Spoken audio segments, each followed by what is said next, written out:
হাই everyone, সকলোকে স্বাগতম জনালোঁ আৰু এটা নতুন ভিডিঅ'লৈ। আজি তোমালোকৰ বাবে এটা ইম্পৰ্টেণ্ট বস্তু লৈ আহিছোঁ। সমাজ বিজ্ঞানৰ কাৰণে ইম্পৰ্টেণ্ট গিফ্ট বুলি ভাবিব পাৰা মোৰ পৰা। কাৰণ মই দুদিনমান আগত তোমালোকক কৈছিলোঁ যে ছ'চিয়েল ছায়েন্স পঢ়াৰ বাবে তোমালোকে কি কৰিব লাগিব, এখন চন আৰু ঘটনাৰ ওপৰত বহুত কুৱেশ্যন আহে। তো চন আৰু ঘটনাৰ এখন লিষ্ট বনাব লাগিব বুলি কৈছিলোঁ। তোমালোকে এতিয়া পৰীক্ষাৰ সময়ত বনাই থকা দিগদাৰ হ'ব। তো মই কি কৰিলোঁ, হিষ্ট্ৰীৰ যিকেইটা চেপ্টাৰ আছে, ইতিহাসৰ যিকেইটা পাঠ আছে, তাৰ পৰা মই নিজে চনবিলাক বাছি উলিয়াই এফালে চন লিখিছোঁ আৰু এফালে ঘটনাবিলাক লিখিছোঁ। ঠিক আছে, চ' আমি এটা এটাকৈ চাওঁ আহাচোন। অলপমান আমাৰো তোমালোকৰো ৰিভাইজ হৈ যাব আৰু ভিডিঅ'টো যেতিয়া পৰীক্ষালৈ যাবা ন, পৰীক্ষালৈ যোৱাৰ আগদিনা এই ভিডিঅ'টো মানে তোমালোকে লগাই 2-3বাৰ নিজে কাণত হেডফোন লগাই শুনি থাকিবা। ঠিক আছে, PDF-টোতো পায়ে যাবা, PDF-টো আমাৰ গ্ৰুপত বা এপত পায়ে যাবা। কিন্তু ভিডিঅ'টো এইবাবেই দিছোঁ, ভিডিঅ'টো এইবাবেই শুনা যাতে পৰীক্ষালৈ এসপ্তাহ আছে, ছ'চিয়েল ছায়েন্সলৈ যিকেইদিন আছে মাজত 3 দিনত সদায় এই ভিডিঅ'টো বাৰে বাৰে প্লে' কৰি শুনা। মানে 8 দিনটোত আধা ঘণ্টা যদি এই ভিডিঅ'টো 3বাৰ শুনা, তেনেকৈ এতিয়াও হয়তো এই ভিডিঅ'টো আজি শুনিলা, 2 দিন পিছত আকৌ শুনা, কাৰণ চনবিলাক যিমান শুনি থাকিবা মনত ৰখি গৈ থাকিব। ঠিক আছে, তো ফাৰ্ষ্ট অফ অল আমি এটা এটাকৈ আৰম্ভ কৰিছোঁ। 1773 চনত 1773 চনত কি আহিছিলে? নিয়ন্ত্ৰণকাৰী আইন, অৰ্থাৎ ৰেগুলেটিং এক্ট আহিছিলে। 1857 চনত চিপাহী বিদ্ৰোহ হৈছিলে, আমি চবেই জানো। তাৰপিছত 1905 চনত কি হ'ল? বংগ বিভাজন হ'ল, বংগভংগ আঁচনি কাৰ্যকৰী কোন তাৰিখে হৈছিলে সেইটোও আহে। কোন তাৰিখে হৈছিলে বংগভংগ আঁচনি? 16 অক্টোবৰ তাৰিখে। সেইবাবে কি হৈছিলে? 16 অক্টোবৰ 1905 চনত বংগত জাতীয় শোক দিৱস পালন কৰিছিলে তেওঁলোকে। কি দিৱস? জাতীয় শোক দিৱস। তাৰপিছত আহে 1906 চন। 1906 চনত কি হয়? জাতীয় শিক্ষা পৰিষদ গঠন হয়। পৰীক্ষাত যদি সোধে জাতীয় শিক্ষা পৰিষদ কেতিয়া গঠন হয়? 1906 চনত। 1903 চনত লক্ষ্মী বান্ধাৰ প্ৰতিষ্ঠা হয়। 1907 চনত কি হয়? জামছেদজী টাটাই লৌহ শিল্প কাৰখানা খোলে 1907 চনত। মুছলিম লীগ কেতিয়া গঠন হয়? পৰীক্ষাত আহিব পাৰে। কেতিয়া? 1906 চনত। 1911 চনত কি হয়? বংগভংগ আঁচনিটো মানে উৰাই দিয়ে আৰু বংগদেশ পুনৰ একত্ৰিত হয়। ঠিক আছে, তো এইটো চেপ্টাৰ 1ৰ এইখিনিলৈকে আছিলে। তাৰপিছৰখিনি যদি চাওঁ, প্ৰথম বিশ্বযুদ্ধ কেতিয়া আৰম্ভ হৈছিলে? 1914 চনত। ৰুছ বিপ্লৱ, ৰাছিয়ান ৰিভলিউশ্যন কেতিয়া আহিছিলে? 1917 চনত। পৰীক্ষাত আহিব পাৰে। 1917 চনত ৰুছ বিপ্লৱ। মহাত্মা গান্ধীৰ জন্ম কেতিয়া হৈছিলে? 1869 চনত, 1869। মহাত্মা গান্ধী ভাৰতলৈ কেতিয়া ঘূৰি আহে দক্ষিণ আফ্ৰিকাৰ পৰা? 1915 চনত। ৰাওলাট আইন কেতিয়া কাৰ্যকৰী হৈছিল? পৰীক্ষাত এইটোৰ ওপৰত আহে কিন্তু। তো 1919 চনত ৰাওলাট আইন কাৰ্যকৰী হৈছিলে, এইটো ইম্পৰ্টেণ্ট। 1919 চন।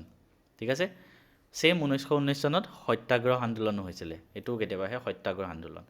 জালিৱানাৱালাবাগৰ হত্যাকাণ্ড আমাৰ ভাৰতবৰ্ষৰ হিষ্ট্ৰীত মানে এটা আটাইতকৈ ক'লা অধ্যায় বুলি ক'ব পাৰি। দেশ কঁপাই যোৱা ঘটনা আছিলে। 13 এপ্ৰিল 1919 চন। এইটো আমাৰ এজন নাগৰিক হিচাপে চবৰে এইটো মনত ৰখা উচিত। জেনেৰেল ডায়াৰে এই হত্যাকাণ্ডটো কৰিছিলে। তো জালিৱানাৱালাবাগৰ হত্যাকাণ্ড কেতিয়া হৈছিলে? 13 এপ্ৰিল 1919 চনত। ঠিক আছে, মনত থাকিব। তাৰপিছত অসহযোগ আন্দোলন হ'ল, নন কৰ্পৰেশ্যন মুভমেণ্ট।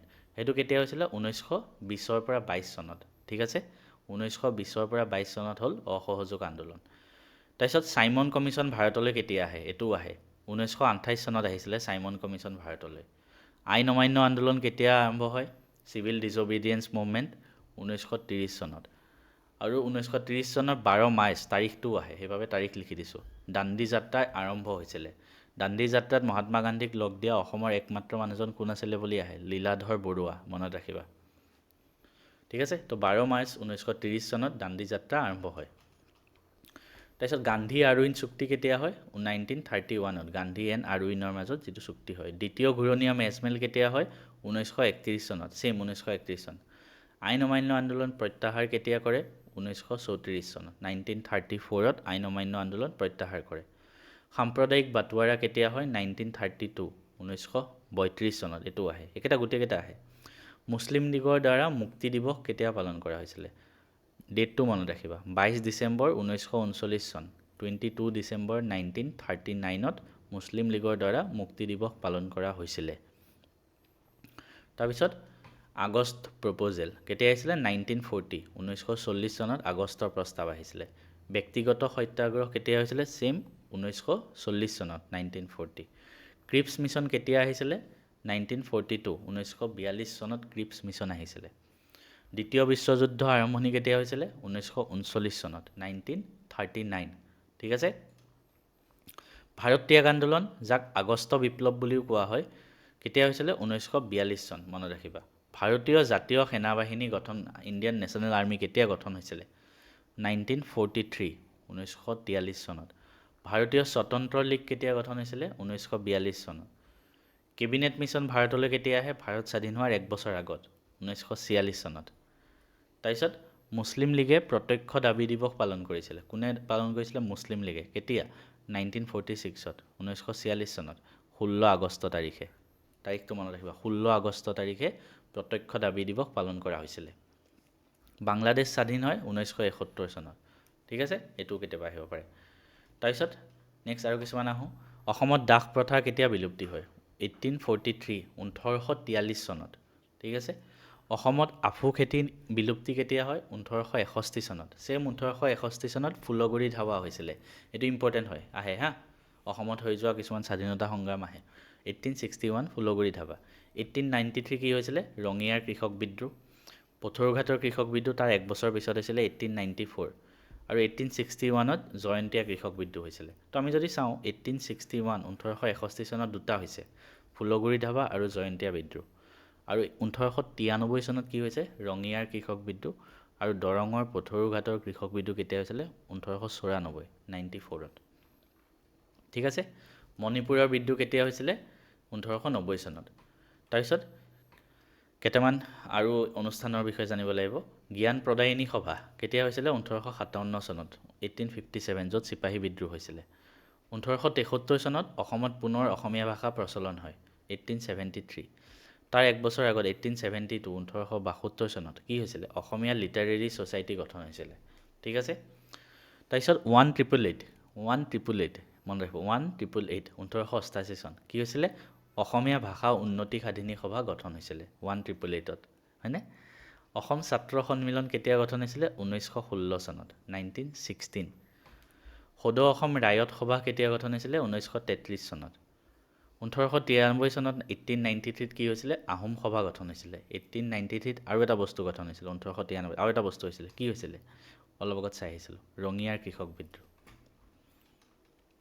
যোৰহাট সাৰ্বজনিক সভা কেতিয়া গঠন হৈছিলে 1884 1884 চনত যোৰহাট সাৰ্বজনিক সভা আসাম এছ'চিয়েশ্যন কেতিয়া হৈছিলে 1903 চনত এই গোটেইকেইটাৰ জন্ম চনকেইটা মনত ৰাখিবা হা মিলাবও আহিব পাৰে তাৰপিছত ভাৰতীয় জাতীয় কংগ্ৰেছৰ কেতিয়া জন্ম হৈছিলে 1885 1885 চনতে হৈছিলে গুৱাহাটীত জাতীয় কংগ্ৰেছৰ অধিৱেশন কেতিয়া হৈছিলে 1926 চনত গুৱাহাটীত প্ৰথম জাতীয় বিদ্যালয় স্থাপন কেতিয়া হৈছিলে 1921 চনত কানিংহাম চাৰ্কুলাৰ কেতিয়া আহিছিলে 1930 চন মনত ৰাখিবা কনকলতা কেতিয়া শ্বহীদ হয় 1942 চনত অসম পশু মহাবিদ্যালয় স্থাপন কৰা হৈছিলে নগাঁৱত কেতিয়া 1948 চন সেম 1948 মানে স্বাধীন হোৱাৰ এক বছৰ পিছতে আৰু এখন অসম কৃষি বিশ্ববিদ্যালয় এগ্ৰিকালচাৰেল ইউনিভাৰ্চিটি যোৰহাটত যিখন আছে সেম 1948তে তাৰপিছত অসম কৃষি বিশ্ববিদ্যালয় আৰু এখন 1969ত গুৱাহাটী বিশ্ববিদ্যালয় গুৱাহাটী ইউনিভাৰ্চিটি কেতিয়া আহিছিলে 1948 সেম স্বাধীন হোৱাৰ এক বছৰ পিছতে 26 জানুৱাৰীত আহিছিলে গুৱাহাটী বিশ্ববিদ্যালয় স্থাপন আৰু অসমৰ প্ৰথমখন চিকিৎসা মহাবিদ্যালয় আসাম মেডিকেল কলেজ কেতিয়া স্থাপন কৰা হৈছিলে 1947 স্বাধীন হোৱা বছৰে ঠিক আছে তো এই গোটেই লিষ্টখন মনত ৰাখিবা লিষ্টখন ক'ত পাবা মই কৈ দিছোঁ তোমালোকে আমাৰ যিটো এপ আছে মেথছ এণ্ড ফিজিক্স এপ সেইটো ডাউনলোড কৰা তাৰপিছত যাবা ফ্ৰী মেটেৰিয়েলছ ঠিক আছে ফ্ৰী মেটেৰিয়েলছ বুলি থাকিব ওপৰতে তাতে ক্লিক কৰিবা তাৰপিছত HSLC বুলি এটা ফল্ডাৰ থাকিব HSLCত ক্লিক কৰিবা তাৰপিছত ছ'চিয়েল ছায়েন্স বুলি থাকিব তাতে ক্লিক কৰিলে লিষ্টখন পাই যাবা ফ্ৰী মেটেৰিয়েলছত গৈ HSLCত গৈ ছ'চিয়েল ছায়েন্সতে এই লিষ্টখন থাকিব ইয়াৰ উপৰি আৰু কিছুমান লিষ্ট মই দি থাকিম